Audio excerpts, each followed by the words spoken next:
Greetings and salutations. Uthulani Yegumede lana ke. Siphethe iyeye show njengenjwayelo. Angihambe ngedwaka lana, ngihamba neqhawe lami. Unjabulo dlala. Qhawe lamaqhawe. Khamba kanjani mfethu? Hayi siyaphila. Hey, danke ndoda, danke mfethu. Siyakwamukela kuyeye show mfethu. Iye shows ziningi izinto esinokuyidinga edala mfethu. Namhlanje ngithi angilethe wena ngoba ngiyakubona ukuthi hayi usuyinsizwa mkatsha ubomvu. Sisanawe lapha esikoleni impela ngangibona ukuthi hayi lensizwa lena ungathi yakude ngempilo thina nje siphelezele yona la esikoleni yabo. Hayi nangempela ngiyabona ukuthi mningi umehluko uswenzakalile mfethu noma.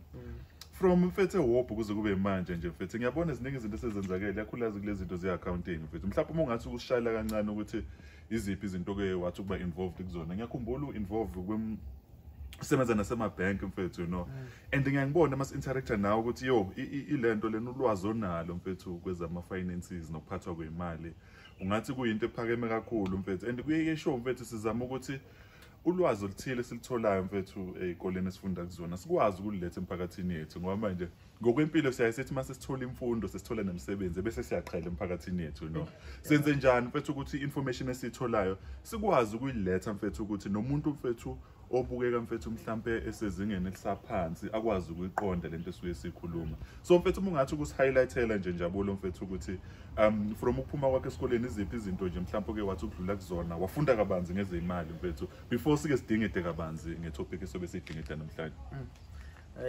ngiyajabula kakhulu mfethu nonginika izithuba hayi siyabonga mfethu lingikhayivisi vele so ungaphandle kokuchitha isikhathi mina ngisebenza kakhulu emabhank so lapho bengidila nezinto eziningi so you deal with finances ubona ama-portfolios abantu abaningi investments savings so kanjalo and so as I started ngiqale ngidila nezinto eziningi kakhulu but as umuntu ekhula you start ukuthi ulento specialize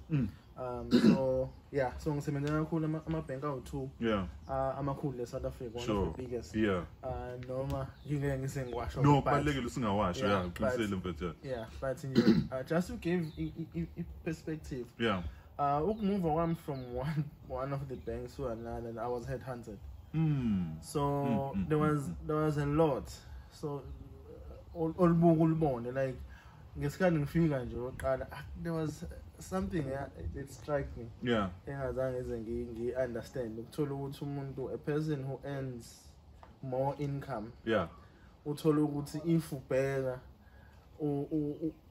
lonto nje if ubheka indlela aspenda ngayo ne-affordability yakhe ukuthi like ufuna izinto ezifana ngama-home loan or vehicle finance uthola ukuthi lowo muntu lowo uzodeclineka ngenxa yokuthi uhluleka ukuspenda imali kahle ahlulwe lo o-earner a lower income so then you realize ukuthi it has nothing to do with how much you earn but everything to do with i-discipline ukuthi wenzani ngale mali yakho oyitholayo so now sengisebenza kwenye of ama-reputable companies as well nakhona futhi lapha was headhunted kodwa manje-ke sengistreamile-ke ngispecialize kuma-investment so basically that's mfethu ngicabanga ukuthi leyo mfethu izobaleka kakhulu mfethu ukuthi sithi ucindezela kuyo cause ngicabanga ukuthi yona into esilimaze kakhulu leyo mfethu leye appearance mhlawumbe ukuthi sifuna ukuvela ngendlela ethile yabo lento le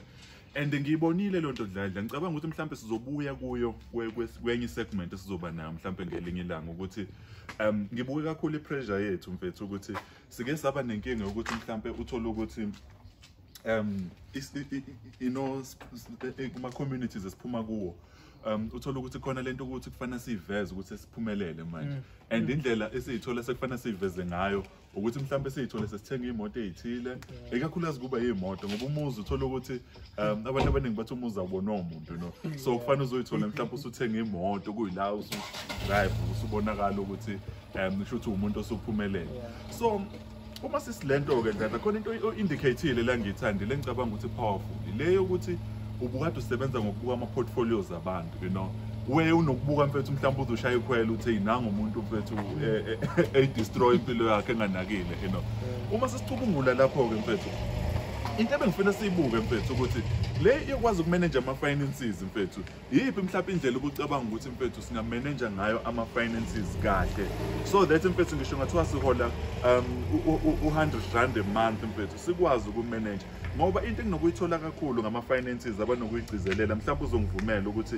into esishaya kakhulu it's when sesispenda imali more than i-income yabo le nto leyo even ibhizinisi mfethu liyahluleka ibhizinisi uma ukuthi liletha u-R100 kodwa lispenda u-150 sekonakele lapha yabo le nto leyo uma ucabanga ndladla mhlawumbe sizohlomisa umuntu obukelayo njengamanje ekhaya ukuthi iziphi izinto kufanele siyiqaphele mfethu ukuze sikwazi ukuthi iholo nemali esisuke sisebenzisa ingadluli iholo kube ukuthi imali esisebenzisayo ihlezi ngaphansi kweholo iziphi mhlawumbe ezinye izinto ongathi uma uyibuka ucabanga ukuthi zishaya kakhulu thina singabantu ngiyabonga umbuzo Chamuhle yabona mengibheka mfethu into yokuqala nje uke wathi uyimenshina nayo encane yabona njengabantu kufanele sifunde ukwazi ukuthi siphile within our means. Sure. Now, ukuze ukwazi ukuphila within your means, fanele ukuthi ube ne-self control. Now, leyo nto has less to do with our finances. It has everything to do with the character yomuntu. Sure. Right? So before size singene nje ukuthi khona izinto ezifana ukuzama ukulimitha ama credits onawo nazonke lezi you start with the person. Yeah. Yabona because ama-appearances awasizi muntu yabona so if kuwukuthi wena uzokhula ngale ndlela leyo ukuthi ufuna ukubonakala ukuthi hayi no mina nginje right or sengiphumelele or sekanje then you are digging yourself a grave to be honest fanele sazi ukuthi and ukubuka ama-companies lawa amakhulu including ama-banks nani the main purpose yawo into engihlale ngisho njalo kuma clients the main purpose is so that they will maximize profit. Now ekumaximizeni kwabi profit they are taking from you. So whatever product ongasicabanga available kuma bank or anywhere is so that they can maximize the profit. Usalapho nje dladla mfethu asigibele kule ama credit cards mfethu ngoba yazi mfethu le ma credit card iyalimaza yazi uphiri mfethu omunye wothisha impela engicabanga ukuthi wadlala indima enkulu kimina and ngaze ngabhala ngaye kwezinye incwadi wasitshena enye into ukuthi uma sithola iholo lethu lokuqala sisabafundi ethi masithola iholo lethu lokuqala fana sidle yonke le first salary you know uyidle yonke ushiya imali yokugibela kuphela yabo and mfethu yabo umsangano lento ukuthini uthi hayibo uthini lo mjida mfethu sidle yonke imali wathi ungasave lutho iholo lakho lokuqala lidle lonke ebese ushiya nje imali yokugibela wathi yazi ukuthini awujwayele le mali so ushiya imali yokugibela uyidle yonke esamhleka wasethi the second salary enza sure ukuthi uthatha about 20% or so usave you know so that you know and esamhleka mfethu but ngithe mase ngibuka mfethu ukuthi umuntu useno 5 years esebenza lento yokusave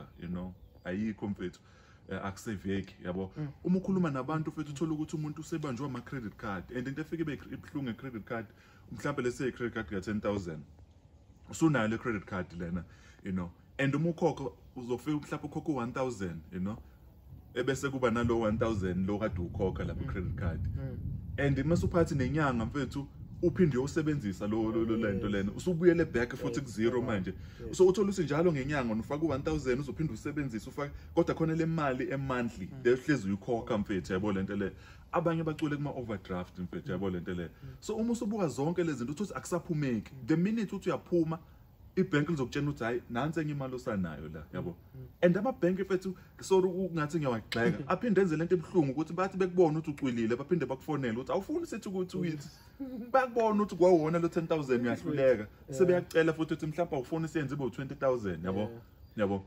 so dladla mfethu ngiyazi ukuthi ama personalities wethu njengoba uchaza nama characteristics awafana mfethu but singenze njani to manage this dladla so that sokwazi mfethu ukuthi sikhule sabantu nemphakathi yethu mfethu sikwazi mfethu ukuthi siba abantu mfethu sokwazi ukuthi sisave enye into esho uthisha uphiri mfethu engizofisa mhlawumbe ukuthi ukucomment kuyona wathi kuthina mfethu yazi ukuthini bafethu mina imoto engihamba ngayo sengikhokhele ngaqeda umuzi engihlala kuwo ngikhokhele ngaqeda ngingahlala unyaka wonke ngidla igrosa engidla njengamanje ngingasebenzi yabo ngikhokhele ingane esikoleni, ngikhokhele zonke izinto zami ngikhokhela monthly because ngikwazile ukusave anginazi ukweletu. Kodwa uma ubuka iningi lethu mfethu kuye kwathi economy imishayeka sabona ukuthi yazokuthini. Lana mfethu mangathiwa manje umsebenzi wami yaphela ngeke ngikwazi ukukhokhela ikweletu zangenyanga ezayo ngoba sengibambeke emawala, you know. How do we manage our finances ladla? Ngisho mhlawumbe siyo gross to be able ukuthi izinto esizenzayo sikwazi ukusala nemali emaphaketheni mfethu yabo. It's a challenge. It's a challenge, and it's throughout South Africa. Yeah. Sure. But it all starts with this simple thing. You want to budget. I want to just sit down and buy. Okay. Yeah. These are my expenses. Getting 1 or 2 or 3 or 4, right? And then you stick to that. Yeah. A credit card. A credit card. If I know if khona into engeke ngihleke mengeke ngabona even like my advert kuthiwa you take a credit card but make sure ukuthi you uyakwazi ukuyisebenzisa. That's what they always say. Right. The person who's giving you a credit card is saying use it responsibly. It's like if you touch my adverts of gambling. Yes, that's correct. Right? That's correct. Yeah. Touch my adverts of gambling. They're saying about gambling. This could happen. This could. But creator this thing. They know human nature. With the human nature, once you have this thing, a credit card, you will see a man needs. Or what you think what are the needs. Go buying power so nice, right? But now by you succumbing into that, you are digging, grave, and it's very difficult to form it up.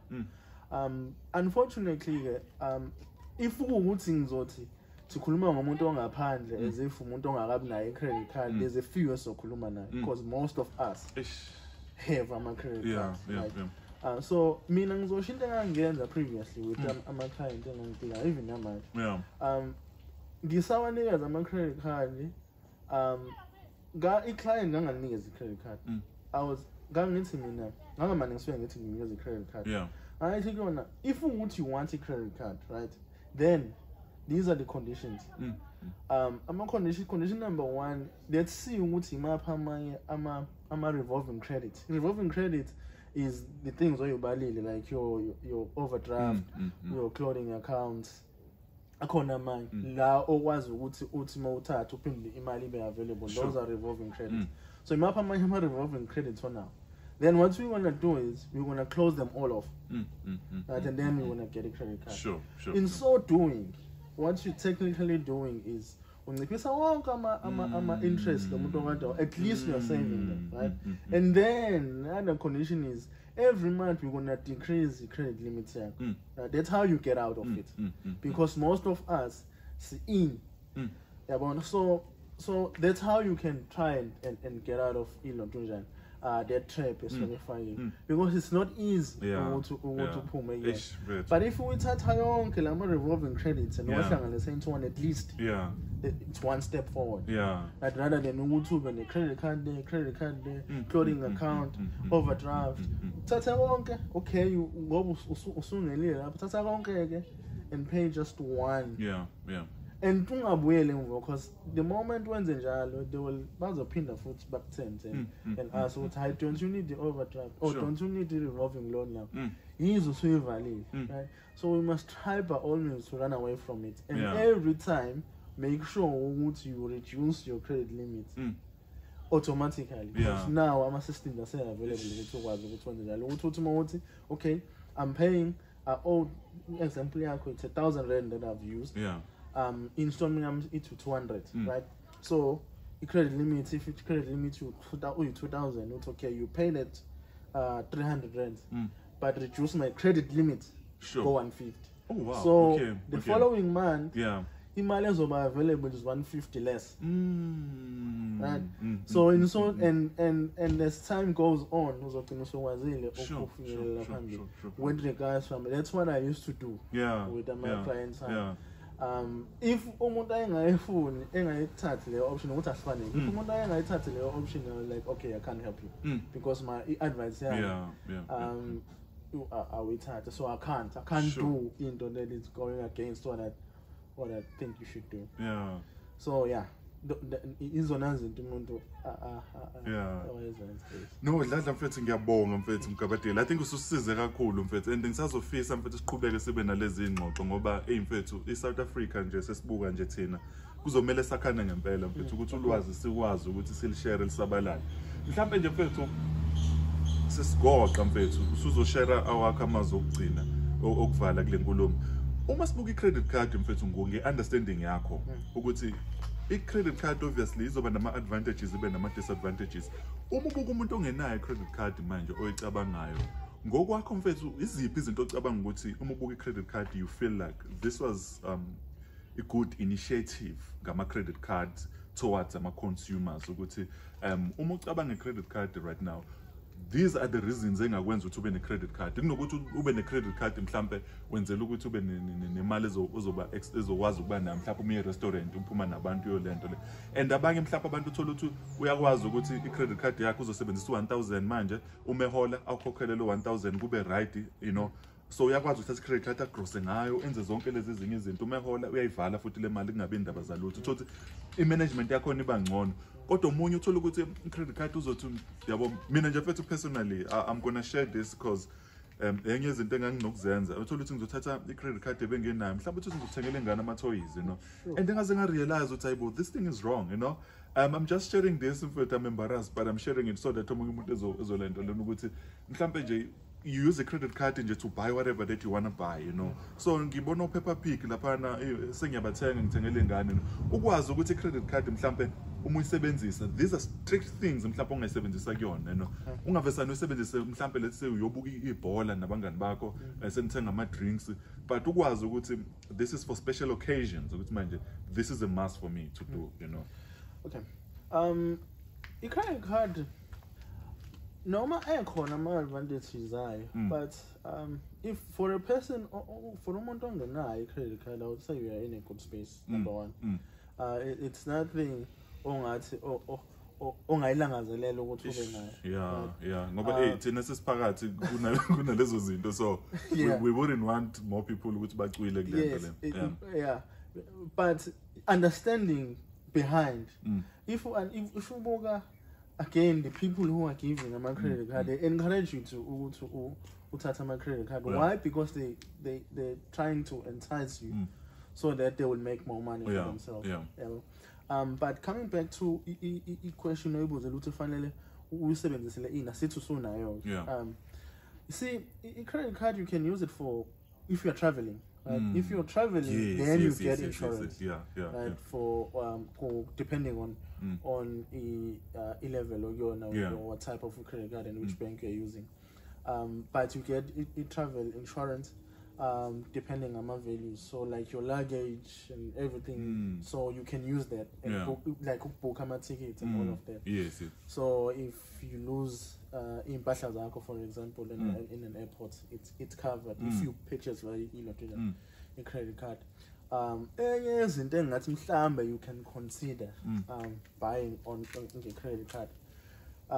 If you have a good credit risk, right, then your interest rate with credit card will not be as high if you compare it with, if say for example, if you finish on credit. Right? Oh yes. If you're thinking of buying furniture on credit, well, about 24 months, no 36 months. Yes. Then there I would say you're better off if you use a credit card. Right? So it's things like that, but not to use a credit card. That's a no-no. Sure. That's a no-no because if the moment you do that, yes, there is that 55 days normally or 53 days depending on the institutional savings interest free. But if you are doing that, most often that means you're buying a basic need, right? And you're using credit. Right? Then what you need to ask for what that means you didn't budget properly. With your needs. So your needs are covered by credit card. So we need to be very, very careful in how we use credit card. Yo, Dladla mfethu, sengizocela nje your closing remarks mfethu. Hey, yazi, I think ziningi izinto mfethu osusicije kuzona la. But I think one thing that has been standing out for me, ngibala nezinye izinto eziningi oyishile, le budget mfethu na. Ngeke ngafunda enye incwadi, The Richest Man in Babylon. I think that's one of the powerful books I've ever read. Ikwezinye zencwadi zami engathi sezingene ephezulu. And ithi lensizwe ubhalele incwadi The Richest Man in Babylon. Ithi uma ungasave, you know, ufana nomuntu othi uma eholile, aholele bonke abantu kodwa angayiholile. Yabo yonke lento le. And uma echaza lento uthi abantu abaningi bethu bebatshena ngaleyo principle yokuthi kufanele ukwazi ukuthi uma uthola isalary, reserve money for yourself first before you ukhokhele zonke lezi zinye izinto. And abantu abaningi sometimes uma ukhuluma ngebudget ukhuluma ngento ongathi yak-restrictor, you know, ungathi qedela ifani mfethu, ungathi hey manje ibudget izokwenza ukuthi manje imali yami ingaspendi. So umuntu umehola ukuba ngathi angijabulise ngizobona kamuva ukuthi kwenzakalani, you know.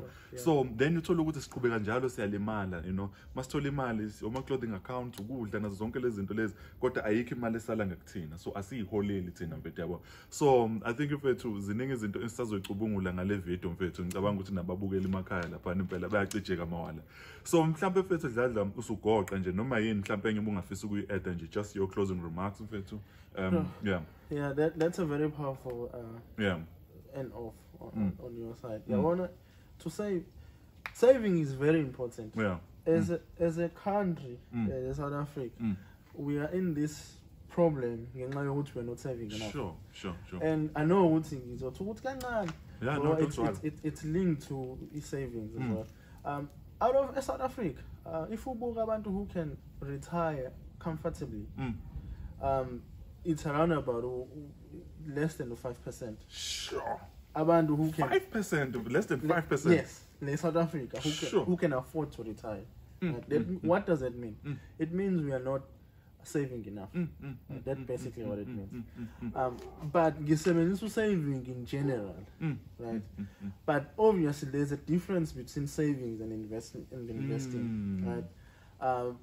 We can singabuye sikhulume. Ngicela vele sishayile ngoba ngempela ngibonile umandla kakhulu kuyona futhi le investment. Bengizofisa impela ukuthi sithi ukudingida kakhulu mhlawumbe kwenye segment esoba nayo. Yes, ngingathokoza kakhulu. So if ubuka saving go technically is ukuplanela ukuspenda tomorrow. That is saving. You always have a purpose if you save. Okay, I'm saving for that thing. Okay, right? Okay. So now that's profound. That's profound. It assists you. Yeah. Ukwazi ungagcina usungena into debt. Because you know if usengithenga ngizothenga ngemali yakho. Ufuna ukuthenga lo mbhede lo ngizothenga. Yes. Yeah. That's saving. Yeah. Right? But there's another side of saving also. If something were to happen, right? Do you know when I'm images and kulumi about credit? Because credit can remove at any time. It's not your money.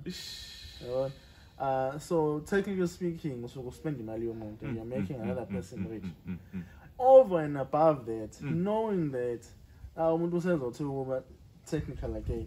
The reason why Balego to save is because he ran it every single year or every single day. Value rand decreases. So, like as it stands, we are facing a petrol hike next month. We're facing electricity. So, rand as it stands, 1 rand will be able to. This will be into a far less. Tomorrow, or the next month. Yeah. My prices lower as when you need to think about it. Yo, that's big. So that's the reason why because when you're saving, at least you're earning some kind of interest. Yeah. So as a while, what you compensate whenever a rand you lose a value. Of which generally is kuluma about petrol. Petrol affects everything. Sure. Electricity affects everything. Yeah. There's a ripple effect. Exactly. So it's very, very crucial. Before you do anything else, you start with your tithes, then you save. So that's also funda okwazi ukuphi. Sure. it starts small. Awukwazi ukuthi ungamane usuke ugijime. You can't there's ingoma kaSjava. Yeah. ethi ingane ayimane isuke nje igijime. Qala kancane kancane. You can't just usuke and you send balls. Step by step. So qala kancane. And those steps, every single step you take is very important when it comes to finances. Because abantu they have that thing, lontunjana, i-mentality yokucabanga ukuthi izinto ehlangane nemali zidinga ukushintsha kanje. It's like a switch. It's not like that. It needs years ukuthi lo consistent lokho wenza izinto ama decision are right. Ulend lokho build and then eventually ugcina usokwazi. Sure. Okusho ukuthi lisakhona ithemba nathi ukuthi sizofika la kufanele sifike khona, but uma sokwazi ukuthi sigade lezi zinto ezincane izibuka ezincane ongazi ukuthi azisisi indawo, but uma usuyihlanganisa zibaningi ziyasithatha zisise la kufanele sikhona. Dladla mfethu, ngiyabonga kakhulu mfethu ukuthi uthatha isikhathi sakho mfethu usicije ngalendlela osicije ngayo. Babukeli, sibonge kakhulu bafethu ukuthi nihlale nathi kuyiyeke show. Usubukileke usungalike, ushare, usubscribe. Siyabonga ukuthi ube nathi. Njoba njalo uma ngiqeda ishow ngiyathanda ukuthi ngigcizelele ukuthi uNkulunkulu uwuthando. Ngithi ngigcizelele lokhu namanje. God is love. Siyabonga kakhulu for taking your time nokuthi nibuke ishow. Siyabonga.